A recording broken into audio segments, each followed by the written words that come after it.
Introduce Doctor or Professor? Dr. Robert C. Helling from the University of Munich. And please give him a big hand for his presentation here on one of the most confusing topics that I ever had to read about when I was doing physics, which is supersymmetry. Thank you very much, Dr. Helling.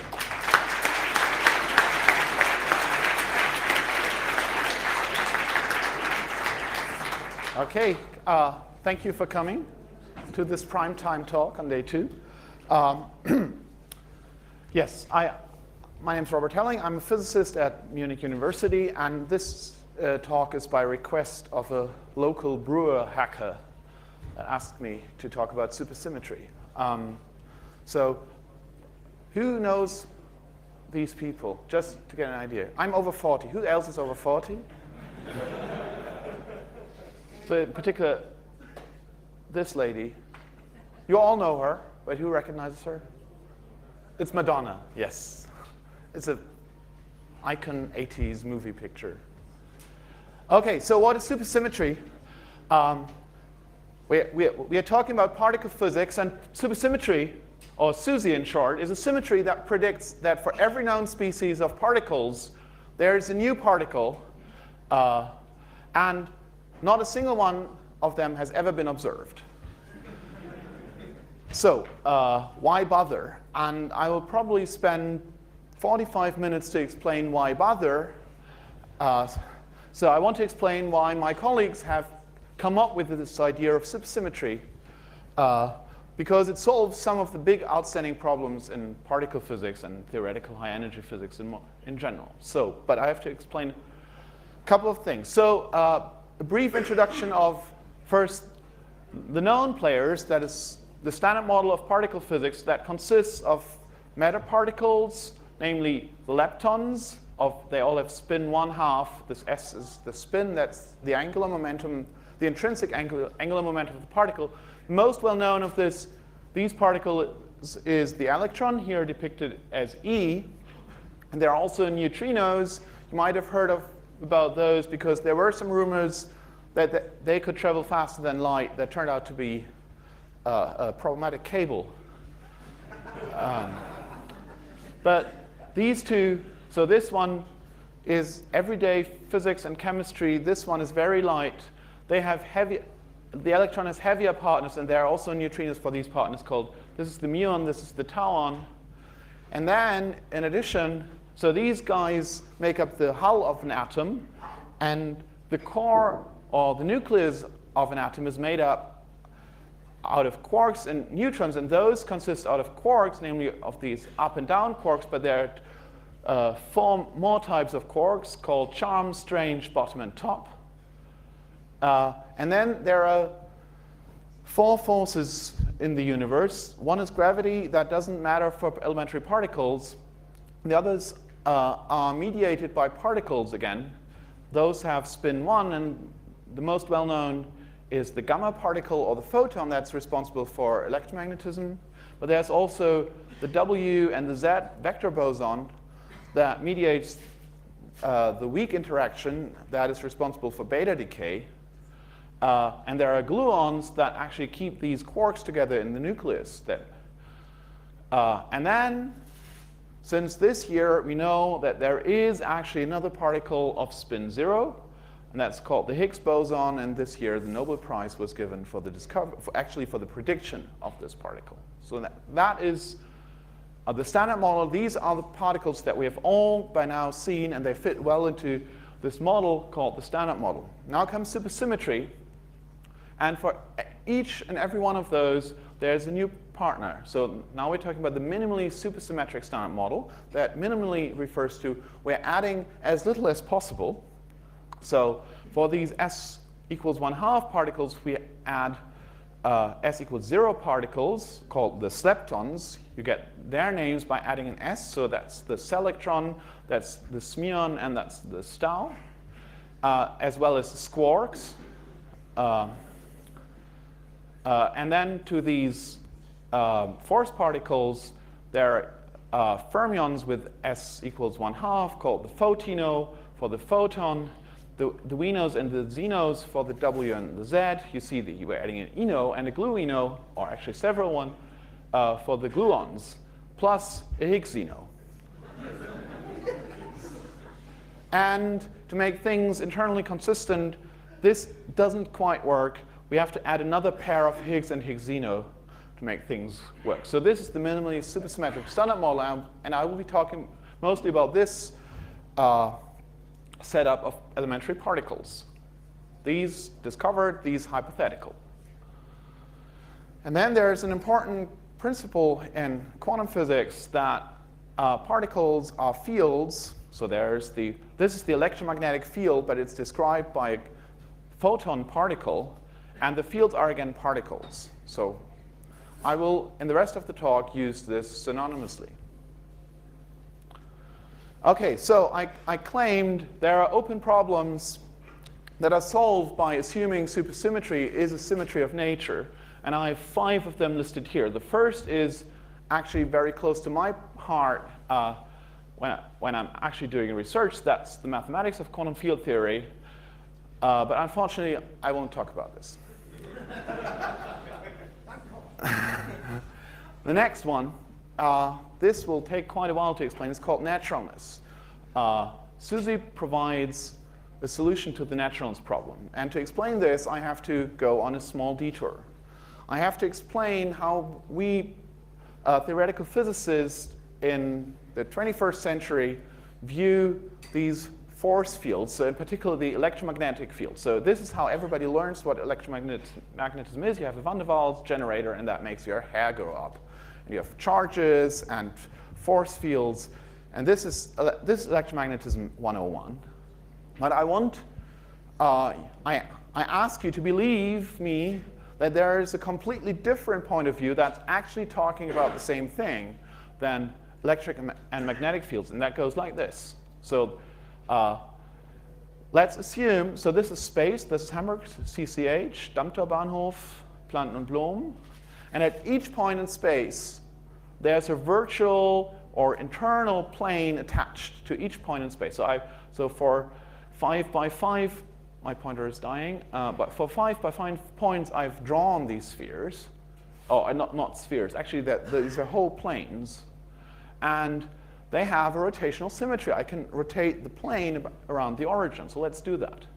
So now I hope everybody can see that these guys are rotating around the origin. Rotating. Yeah, you get an idea. At least the people in the front row. But the important thing is, so now they're all rotating in the same way. They're all rotating in parallel. But you can rotate them independently. So now this starts, then the others come on. So you see each one is rotating separately from the others. So this movie that you see here is actually a depiction of an electromagnetic wave traveling here from, what's this? Southwest to northeast. So here it goes again. Okay? And I claim, and I have to ask you to believe this, I cannot explain this further, that electromagnetism is nothing but the description of these rotations. So if I have a description of these rotations, I'm talking in an equivalent way about electromagnetism. This is actually a representation of Maxwell's equations, if you happen to know what those are out there. So in particular, there's somewhere in these rotations, there's the Coulomb law that describes the force between two charges. But I'm claiming this contains all the information about the electromagnetism, how these planes rotate. Okay, so and the point is not only electromagnetism is of this type. So electromagnetism is a rotation of a plane. Here you see the plane rotating. But also the weak force, remember, beta decay, W and Z bosons.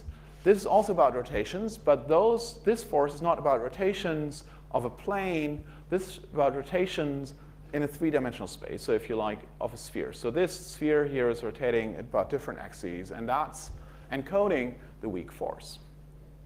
So weak force. So technically, it's not this group. That rotation group is SU2.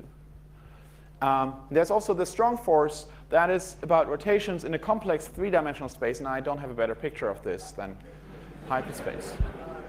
But the principle, the mathematics is the same, it's just high dimensional. Okay, so that is, I claim, these are all the forces in the universe, maybe except gravity, are just rotations of some sort of internal spaces that are attached to each point in space. Okay, these are the forces. Now comes the Higgs effect. So I told you Higgs particle, Nobel Prize 2013.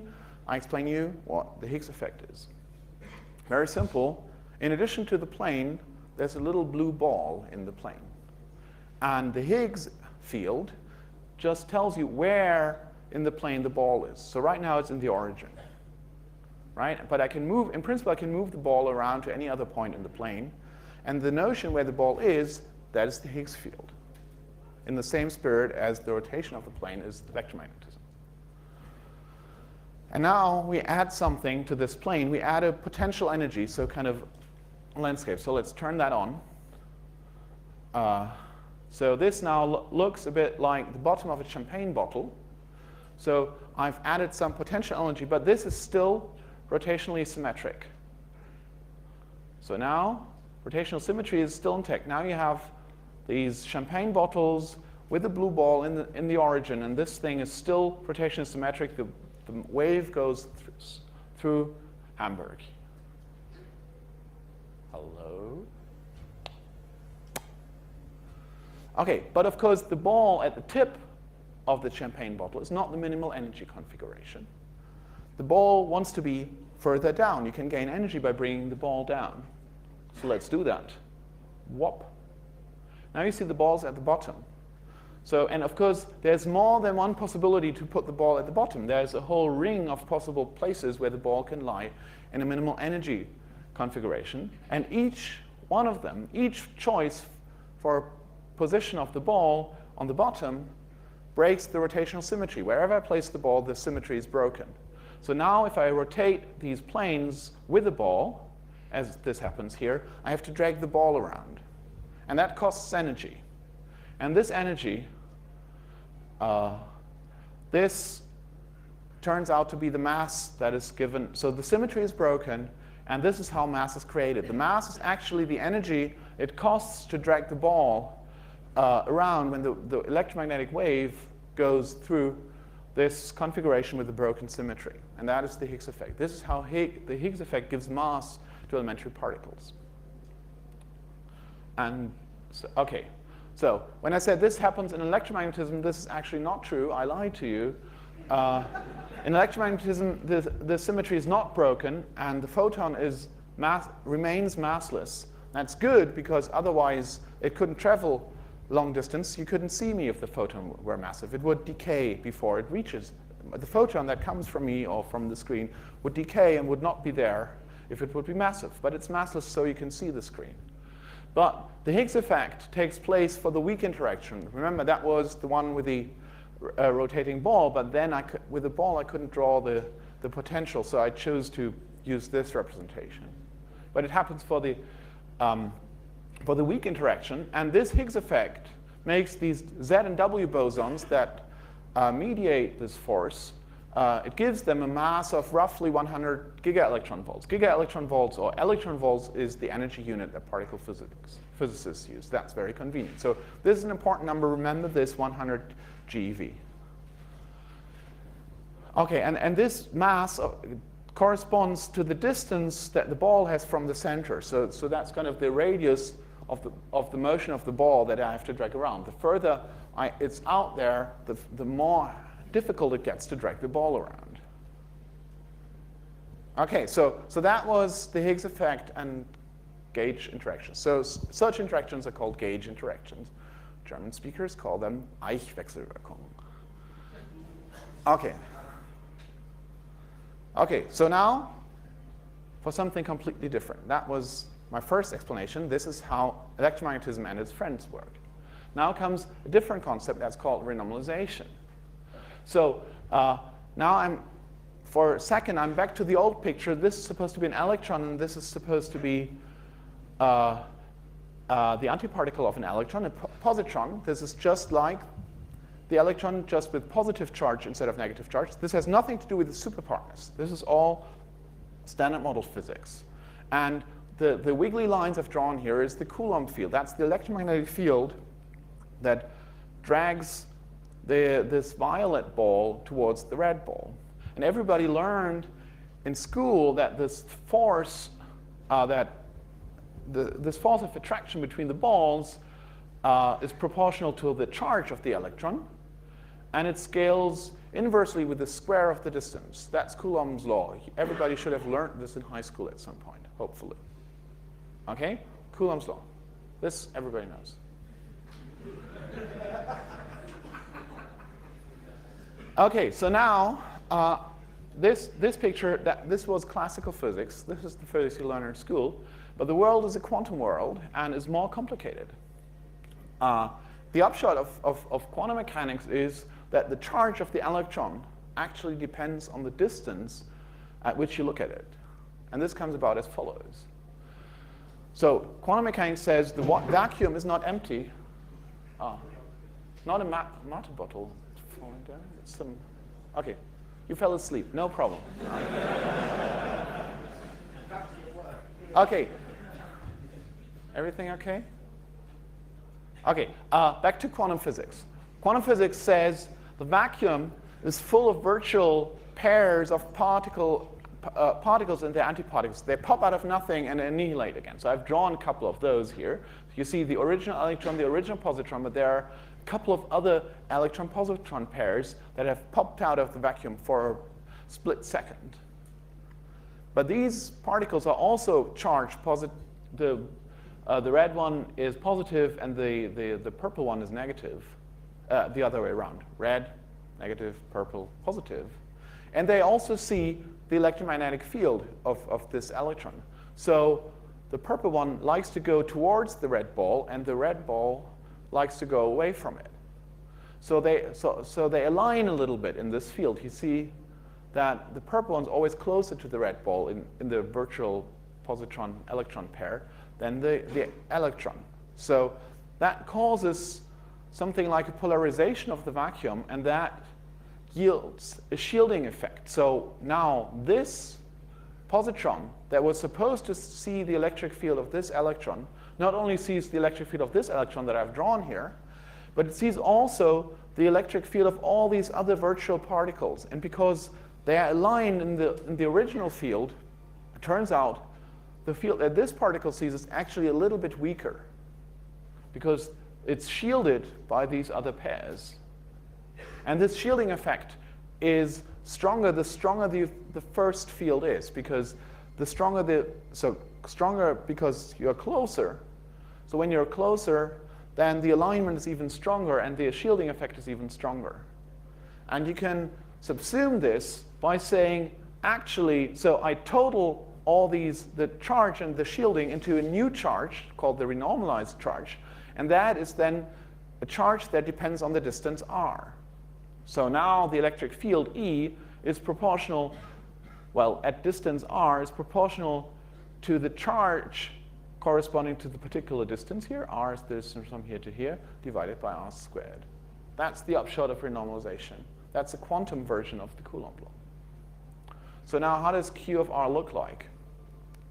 So that's called running couplings, because the charge is a special, is one example of coupling.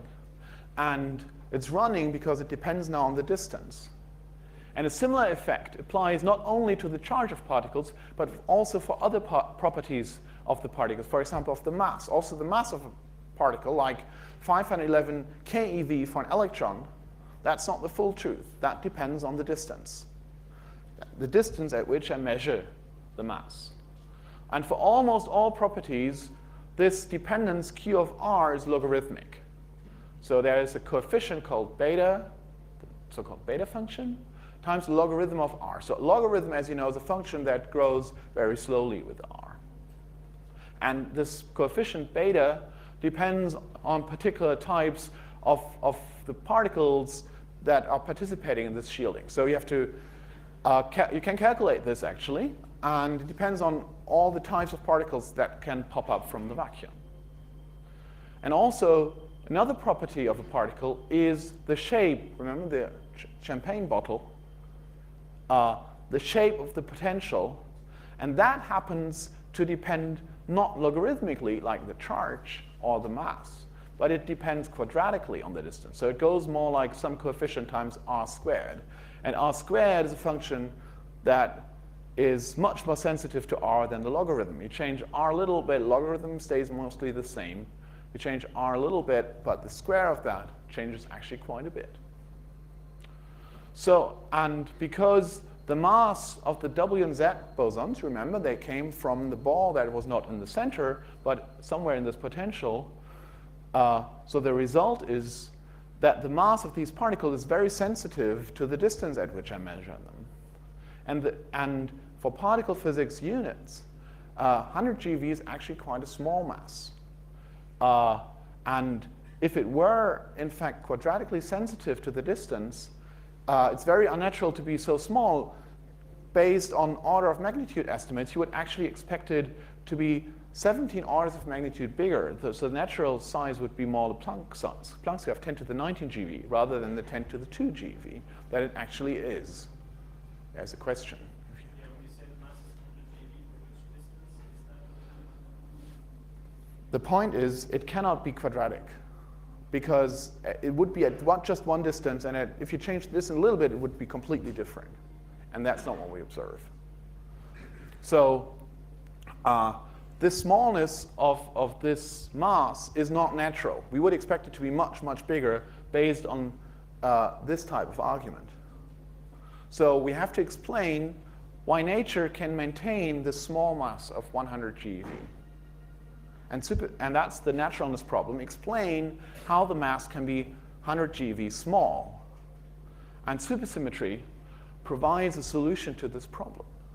How does it work? Well, it works because the coefficient, remember there was this alpha coefficient. There was this number in front that says what's the coefficient of this r squared? In supersymmetric theories, the original standard model particles and their superpartners contribute exactly the same amount, but with opposite signs to this alpha. So if I have not only electrons and positrons popping out of the vacuum, but as well selectrons and positrons, their effect cancels, and there's a 0 in front of this r squared. So this quadratic running of the mass of the W and Z bosons goes away for exactly supersymmetric theories, because in supersymmetry, the effect of the different types cancel. So that would be an explanation of the naturalness and, well, of the smallness of the size, and the naturalness would be saved if nature would have, in addition to electrons and positrons, their superpartners. Well, that would be too nice to be true, because supersymmetry predicts that besides the spin, all the other properties of the partner particles, so the selectrons for the electrons, are actually the same. So in particular, would predict that the selectron also has the same mass as the electron, 511 keV. But of course, I told you nobody has seen a supersymmetric partner particle. In particular, we would have known if there were a boson. So that could be a partner particle at 512. Sorry, I'm always saying 511. No, it's 511. This 2 is wrong. So if there would be another particle with the same mass as the electron, I mean, we produce electrons all the time, and we've never produced any of these partner particles. So that cannot be true. I mean, supersymmetry that predicts the partner particles have the same mass must be wrong. And the way out is there's also a Higgs effect. So the symmetry breaking effect. Remember the ball rolling away from the center that breaks supersymmetry. So supersymmetry is also a broken symmetry, like this rotational symmetry in nature. But we have to do this in a way to preserve this naturalness that the supersymmetry brings. So how does that work? So there's some way to break Susy, like with the ball. And then the superpartners of all the known particles can have larger mass than the known particles. And then the quadratic running is back because the canceling is not exact anymore.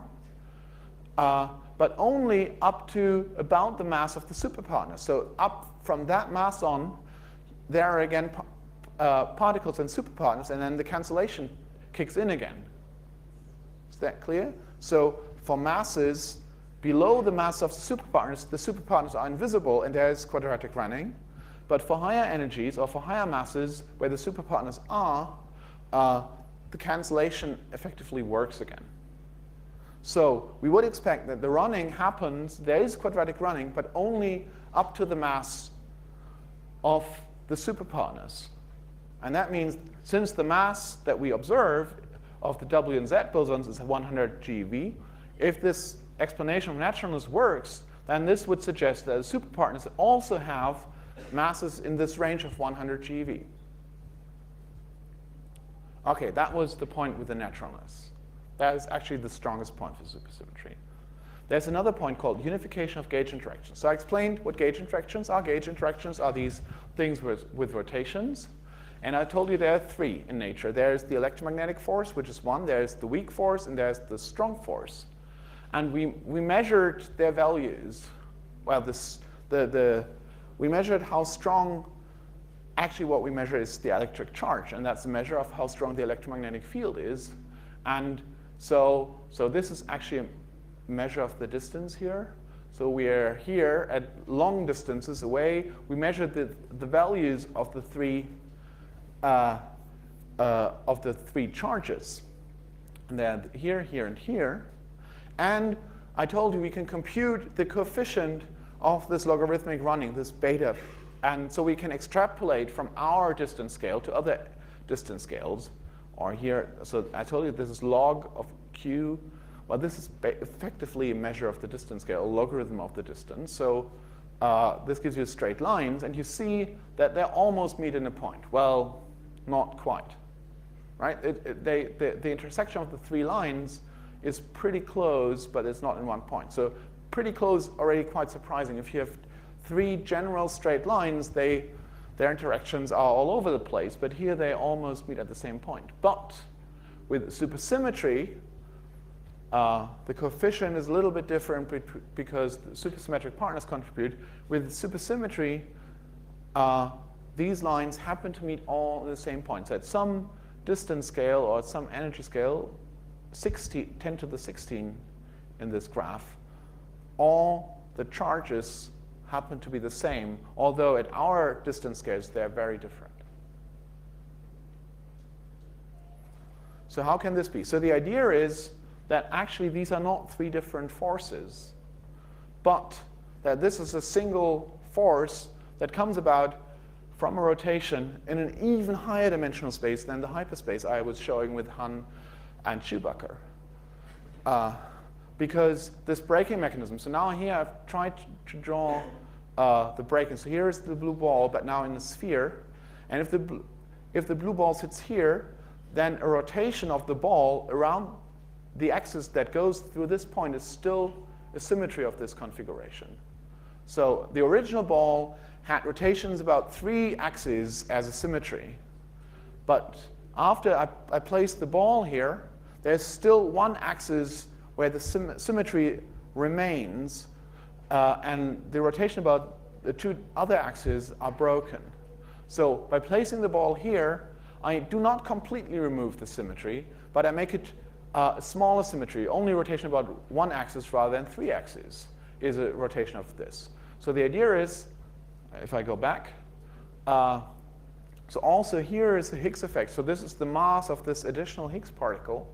And then there are 3 independent remaining symmetries that, after this point, become one big rotation group. Well, this rotation group is actually rotation in a 10-dimensional space. Again, I cannot draw this. But that is the idea. So this is how this comes about, that the 3 lines meet in one point. They all come from the same symmetry, higher symmetry. But this is not the only indication of this higher symmetry. Actually, there are more. So this diagram is called a weight diagram. I'm going to explain this. Says all the particles that we know fit nicely into groups of particles that transform according to this bigger symmetry. So many people believe that this symmetry is actually a symmetry of nature. I mean, at high energies where the breaking of the symmetry is undone. And there are also the fact that the neutrinos have masses and that their masses are roughly in the right range is also an indication that this thing is going on. And I showed you this unification. The meeting of the three lines in one point happens only with the supersymmetry. Without supersymmetry, it does not happen. It's ruled out by current observation. So if you want this, you need supersymmetry. The next open problem that is solved by Susy comes from a completely different angle of physics. So far, I've talked about particle physics. Now let's talk about astrophysics. This is a galaxy. And we'll view, this is a picture from Hubble Space Telescope. And so as you know, the galaxy is actually a disk. And we're viewing this disk almost from the side here. This one. So this disk is rotating around an axis that is almost vertically in this picture. And now what you can do, by using the Doppler effect, you can measure the rotation velocity of this disk. Because you know, when the ambulance comes towards you, the sound is higher in pitch than when it goes away from you. Everybody knows the effect called Doppler effect. That also happens for light.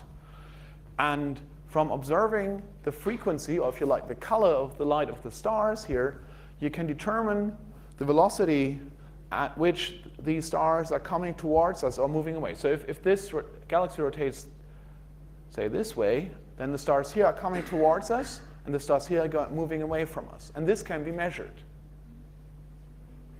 Right? So people observe this for many, many galaxies. And the other thing you can do is you can just look at the picture and kind of count how many stars are in this galaxy. Well, not you, but people can. People have an idea how many stars are in this galaxy, and they also have an idea how big the stars are, because astronomers, again, from the color of the star, can determine the mass of the star. So you can actually determine the mass distribution in this galaxy from looking at how bright it is. And so that's something astronomers can do. And since the rotation is balanced, so the centrifugal force from the rotation is balancing the gravitational pull of all the other stars towards the center of the galaxy, by computing how much mass there is, you know how strong is the gravitational pull on, say, this star here. And that determines how fast it has to go around the center of the galaxy. So when I say that this disk is rotating, it doesn't mean that it's uniformly rotating. So that the speed of rotation can depend on the radius. Like in the solar system, the speed at which the planets fly around the sun depends on the distance of the planets from the star. So stars orbit the center of the galaxy, and let's draw a diagram. I draw this rotation velocity v against the radius, the distance from the center of the galaxy. And I told you from estimating the mass in the galaxy, you can predict the velocity of the stars as a function of the radius. So that gives you a curve that roughly looks like this. And you can measure it using the Doppler effect. And what you measure looks like this. So obviously there's something wrong with your prediction. So it turns out, this is the true thing, and this was predicted on the mass that you see. So how can this be wrong? How can you be so wrong? Well, the only solution is that you're not seeing all the mass. Actually, you need more than 5 times of the mass of the stars that you see in the galaxy to get this rotation curve. So this curve of velocities, that is almost flat, rather than decaying like this. So the conclusion is there must be more mass in this galaxy than the mass of the atoms in the stars. And further from looking at the details of this curve, you can determine what this mass, the properties of where this mass comes about. So you have to, people conclude that this mass has to be in the form of heavy stable particles, so that are only subject to gravity and the weak force, but not electrically charged or strongly interacting. because so heavy means that they are moving slowly. They are moving at non-relativistic speeds. They move much slower than the speed of light in this galaxy. Furthermore, they must go through the stars and everything that happens in the galaxy without interacting with them, without scattering with them, because otherwise they would also be kind of aligned with the stars, and they are not aligned with the stars. And so that determines the properties of this particle. So there has to be, and of course it has to be stable, because these galaxies have been around for a long, long time. And they wouldn't be there anymore if these particles that make up this additional mass would have decayed in the meantime. So there has to be a heavy particle that is stable and not interacting, having any significant interaction with the matter of the stars. And such a particle is called a WIMP, a weakly interacting massive particle. And I should say no WIMPs are amongst the known species of particles. So in the Standard Model, there is no particle that would work as a WIMP. First, some of them are not heavy enough. Like the neutrinos would be wonderful WIMPs, except that they are much too light. And the heavier particles wouldn't be kind of non-interacting with the stars. So there has to be an additional particle that makes up this dark matter in the galaxy. And it turns out supersymmetry provides exactly such a particle. Because of the following reason, so far I haven't told you about this, but supersymmetric particles have a property called R parity. Parity is something that can be either +1 or -1. And it's +1 for all the known particles and -1 for all the superpartners that would have still be to be found. And that is conserved. So the product of this parity in a particle interaction has to be conserved. And that means you can only create new particles in pairs because the square, so each one would contribute a factor of -1. So that's +1. So this is a process that you have to read from left to right. There are two quarks interacting, giving a W boson, and that decays now into, these guys are supersymmetric partners, and it decays into two, each one having -1 as R parity. And then these decay further. So this one decays by emitting a new neutrino, that's an ordinary particle. So, and in a decay, there has to be an odd number of new particles in the product. So here there's one, there's a slepton, and that again sends out an lepton, and there's also a remaining supersymmetric partner particle. So when they're created in pairs, and when they decay, if there's a supersymmetric partner particle in a decay before the decay, there has to be one after the decay. So the total number of superpartners in a process always has to be an even number. And that means if I have a superpartner and it decays, in the products there's always another superpartner. And if I have the lightest superpartner, called the LSP, the lightest supersymmetric particle, it cannot decay any further because there's no mass, no energy it can decay into. And it cannot decay into only standard model particles because that would violate this parity. So that makes the lightest superpartner stable. And therefore, such a LSP, a lightest supersymmetric particle, has exactly the properties that we need to explain the dark matter and the rotation of galaxies. So that's another pro of supersymmetry. And finally, again, something close to my heart, I'm not going to say anything about this, we are not stuck with particles, there's also superstrings. And if you ever want to make a realistic model out of superstrings that gives you standard model particles, the only way we know to do this is also to actually create the supersymmetric version of the standard model. But I'm not going to say anything more about this. So superstrings also want supersymmetry.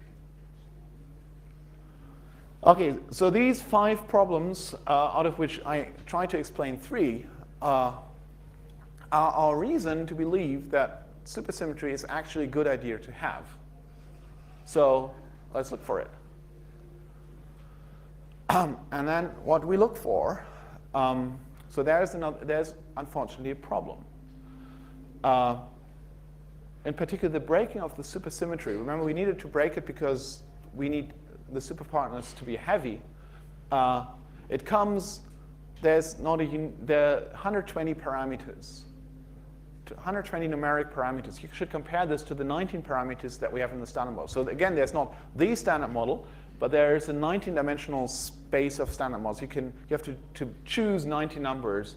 Here I've listed the ones of the standard model, so you have to choose the mass of the electron, the mass of the other particles. There are some mixing angles, blah, blah, blah. In total, there are 90 numbers that you have to measure. These 90 numbers determine the standard model. Unfortunately, for supersymmetry, you need to measure 120 parameters to determine exactly which incarnation of the supersymmetric, of the minimum supersymmetric standard model you have. So if you measure something, for example, at LHC, you have to be specific. Well, first, you would have to measure these 120 parameters, or you make an assumption about the values of these parameters, and then you check whether that's realized or not. So you can turn this argument around and say with 120 parameters, there's plenty of room to avoid detection. So if you don't see anything, you say, oh, maybe the parameters have different values, and you can go on. And every measurement that you make is relative to some choices for at least some of these parameters. So looking for supersymmetry is actually a hard thing because you have to determine a lot of numbers. And our best way to look for supersymmetry is at the Large Hadron Collider at CERN in Geneva. So here I gave you the picture that I hope you've seen many times before in the popular press. This is the collider ring. Somewhere here, this is the computing center or the control center on the CERN ground. But at several points in the ring, there are detectors where actually experiments happen. And in particular, there are two of them. Here CMS and here Atlas are big detectors where the two beams that are running around in the pipe here were colliding. So yesterday there was a talk about LHC that I hope explained this in much more detail than I can. So but for today, this is all you have to know. Two detectors called Atlas and CMS that are different, but in principle measuring the same thing. And there's another problem with the Large Hadron Collider, and that's hadron.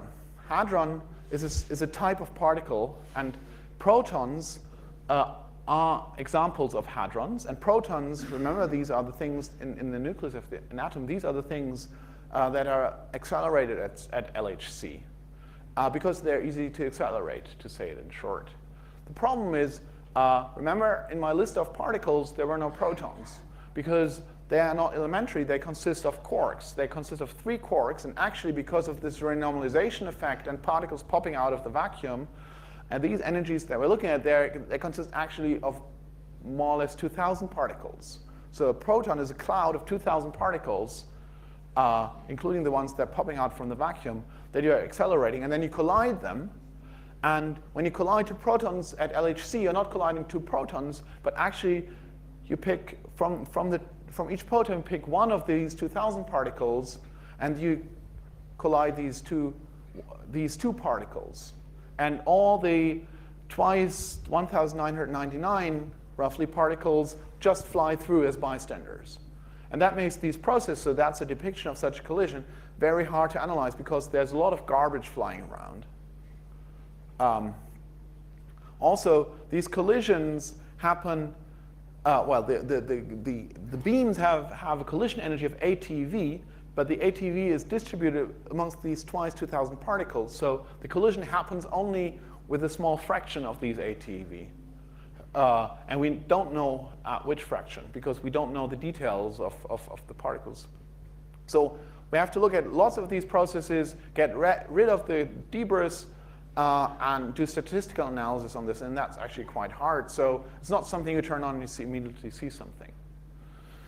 So that's a picture of this Atlas detector. Here you see a person. That gives you an idea how big this thing is. This is, this is from the construction of the detector. This is the detector with the inner part of the detector removed. You look along the beam pipe here. This stuff is actually, this empty space is actually filled with detector. This is only the outer part of the detector. And here you see the beam part like this, and this is part of the detector, the muon detector. So to give you an idea how big this is, so this is a multi-story building. If you be there, several stories underground. And this is what this detector measures. Actually, this is a simulation. What you see here, the beam pipe goes here in the middle. So one beam of protons comes from here, the other beam of proton comes from here, and here they're supposed to collide. And when they collide, they go through several shells of detectors. So in this innermost shell, this consists of a detector type where you can track the particles. And the next shell, there you can only see the energy that is deposited in this detector, and that's indicated by these yellow bars. And then some particles, named the muons, only those make it out of this inner shell of the detector and reach the outer part, and there again tracks where you can detect them. This is how one such collision looks like, and there are millions and millions of those every second. So this is what you're seeing. Now, what would supersymmetry look like? And the answer is, the smoking gun for supersymmetry is that you don't see it. In which sense? Well, I explained to you that the LSP, the lightest supersymmetric particle, doesn't interact with matter. So it's invisible to the detector. It just flies out of the detector and you don't see it. You only see the rest of the particles. But you see that the remaining particles seem to violate momentum conservation. And momentum conservation in this view is hard to determine because, see, there's no detector along the beam pipe. So most of the stuff just flies still in the beam pipe and is not detected. But if you view the detector head-on, so now this is, again, looking along the beam pipe, you see that here is stuff going, here is stuff going, and here's stuff going. But everything is a little bit more to the right than to the left. There's nothing to the left, and both of them are to the right. So since the beam has no momentum transverse to the beam, this means in this collision, there must have been something that went this way with lots of energy to balance the tendency of all the rest to go to the right. So this means here some particle has been created that we don't see. And this is what supersymmetry would look like. You would see an imbalance of energy. So this is the thing we are looking for. And there are some other more subtle effects that also indicate supersymmetry. And our expectation for LHC was, I remember a couple of years ago, before the LHC was turned on, I heard talks that said, oh, within actually 5 minutes, if not, then in a week we discover supersymmetry. That was the expectation of particle physicists for the LHC. But when it was actually turned on and actually was going, even the Führer had to learn that we have not seen any direct evidence for supersymmetry at LHC, although we expected to see it there. So, in a more technical way, this is actually a picture from publication from this one from the CMS detector. This is what they publish about supersymmetry. These are bounds that you're supposed to read like this. This is a mass scale, an energy scale. And these are all types of different supersymmetric partner particles that, and also different processes in which they would have been created. And you're supposed to read this as, if superpartners exist, they have to be heavier than blah in order that we wouldn't have seen them so far.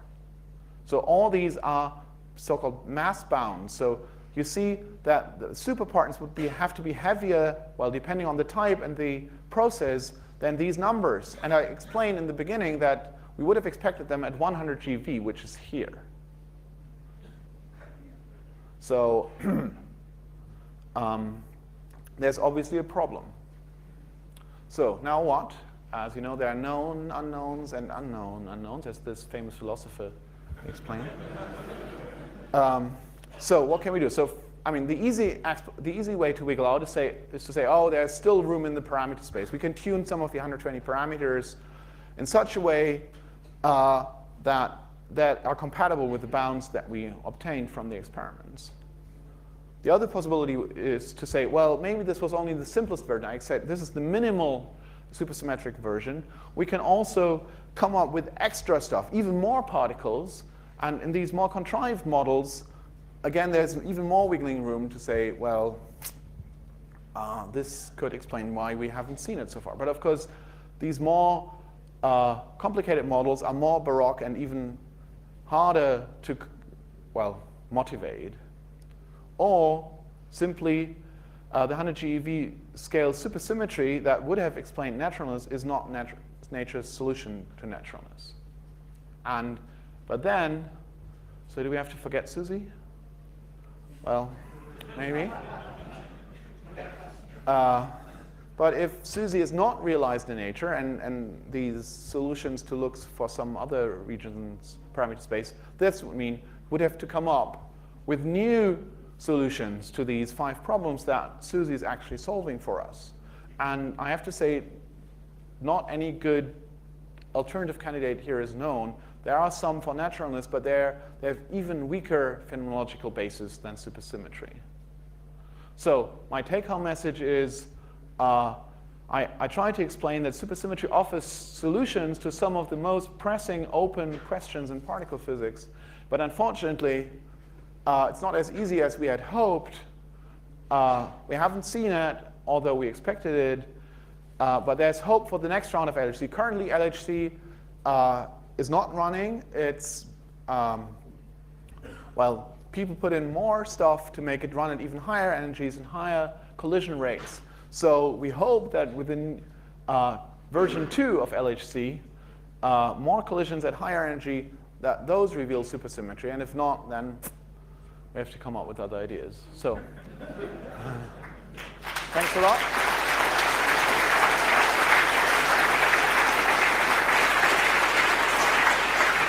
So we have about 10 minutes here for questions. If you have any questions, if you can use the 2 microphones in the 2 aisles, and I'll here we go. Form 2 neat lines, and we'll start with this gentleman here, and then work 1, 2, 1, 2. So you said that the WIMP candidates would have to interact weakly as well. But at most weakly. At most weakly, yes. So it's possible that they would not partake in the weak interaction, because I was thinking that you have some events in the universe which are very extreme manifestations of the weak interactions, like supernovae, where you get an enormous number of neutrinos and enormous densities of neutrinos. And if we should not expect some sort of effect between WIMPs and neutrinos from a supernova, which would be observable. Well, they have to partake in some interaction, otherwise we could never create those particles. So that's the first thing. And then you're mixing things up. So indeed, a supernova is a very big energy concept.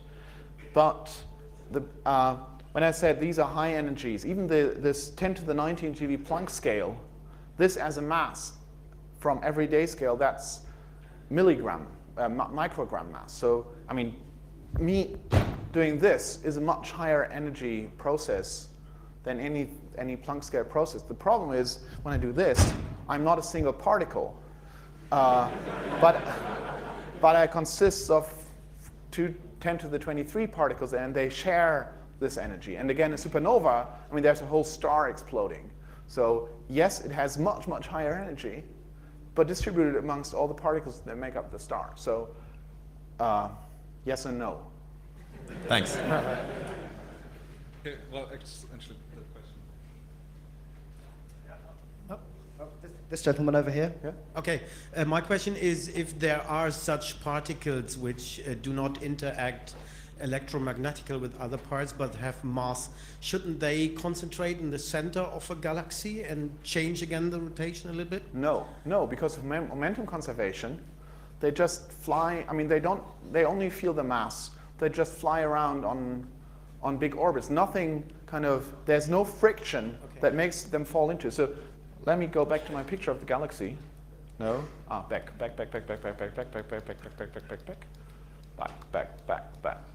Here's my picture of a galaxy.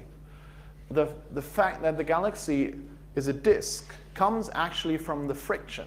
So it starts out, I mean, early in cosmic evolution, there was just stuff flying around. So it was more or less a bulk, 3-dimensional thing. But then it has rotation. So it has angular momentum. And because the stars, they actually feel each other. I mean, the stars, they interact gravitationally, and they're heavy enough to have significant gravitational force. This complicated gravitational pull of all the millions of stars amongst them that acts like friction. And this friction makes this three-dimensional bulb kind of decay and fall back. And the fact that there's angular momentum that has to be conserved, that cannot be radiated off, makes it actually go into a disk, because the disk is the configuration with the given angular momentum with the kind of lowest energy. So if they don't interact, they don't do this, they don't have the friction, they would just fly around in orbits like this. So you say gravity is not enough to build those concentrations? No, because these are, again, single particles. I mean, they're tiny, tiny particles. These are stars. Stars have significant gravity, but these particles. Okay, and shouldn't those supersymmetric particles have effect to the Hawking's radiation? If they constantly, so if you have it in the I mean, Hawking radiation? Hawking radiation. It sounds like this particular question needs to be taken outside. Okay. We'll take one. The answer is no. No Hawking radiation. This is brilliant. You remind me of my old physics tutor at university. No, you're wrong. We'll take a question here from the rear queue here. Oh, can you? Is that microphone on? Hello? No, there's Okay. No. Do you just want to come forward to this mic? No, it works. Oh, it works. It works. Okay, I always thought the advantage of the LHC is that we accelerate protons. And now you say, well, a proton is 3 quarks and a bag of dust, and the actual collision takes place between only a small part of them. So why didn't you stay with the electrons in the first place and accumulate all the energy to this one lepton? Well, that was my first point that was encoded in my answer. They're easy to accelerate. Well, the electron You cannot. Well, the problem is you want to accelerate them in a ring, and the fact that people did that with electrons in the past. The predecessor LEP did this with electrons, but the electrons, when you put them on a circular orbit, they radiate off electromagnetic waves. They lose energy also when you pull them on the ring, and they lose more energy than you pump in by the acceleration. So if you want to accelerate electrons at these high energies, you cannot do this in a ring. You have to do this in a straight accelerator, called linear accelerator. And actually, the next thing that physicists would like to build is such a linear accelerator. That would be like 30-kilometer pipes, straight pipes, colliding. Actually, there was a proposal to build one here at DAISY, so that would have reached from Pinneberg or Elmshorn to the DAISY area in Barnfeld, and then another 15 kilometers in the other direction. Not small. This gentleman here. Yeah, in the diagram that is just like next slide. So next. Next one. Yeah, This this one. You just show like an interaction with like a supersymmetric particle, and you say that there's like a neutrino like ejected on the top. Yeah. But couldn't we like see those neutrinos or like detect them somehow? No, we don't see them as well. Okay, so they are never been seen or like. Well, I mean, not in a particle, not in such a particle detector. There are detectors for neutrinos, but they're completely of different type. Yeah, I know, but we could like have like somewhere in Earth, and we could like see them coming from like those points in the galaxy or somehow, like seeing an excess of neutrino. Or Yeah, but remember, you're creating just one. yeah, Compared to like neutrino the are sun. difficult enough to detect. Yeah. Okay, so we're just about out of time here. Do we have any questions from the internet? No. Okay. Maybe this lady in the back. Yeah. Okay. We'll take one more here for this lady here, and then call it quitsies. Okay, I have no clue, and I try to get a basic understanding of this dark matter concept. So, as I understood it, there should be mass, but there is nothing that emits anything that we could measure. Is that right? Well, that we see. I mean, we just see light. So we only see stuff that emits light, namely stars. Okay, what is light? Or is that too complicated? Light. Sorry. Light. I mean, when you look at go outside, no clouds, stars. You see the light from the stars. That's what we see. I mean, that's our information about the galaxy. It's the light from the stars that reaches us. And this comes from stars, and we know what stars are made out of. Okay, so it's only light. Yeah. Okay. Okay, thanks. Yeah. Okay, was that, do you feel appropriately enlightened?